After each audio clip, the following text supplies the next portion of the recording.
বন্ধুরা দেখুন কত সহজ পদ্ধতিতে আর সহজভাবে বানিয়েছি, একদম সিম্পল।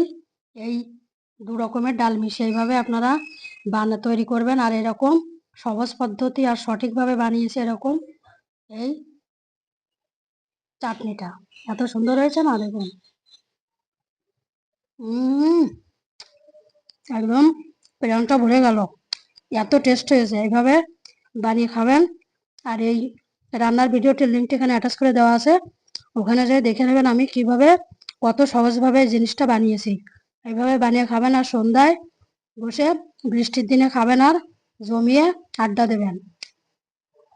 খুব সুন্দর হয়েছে খেতে, তো ভালো হয়েছে না, বলে বোঝাতে পারবো না,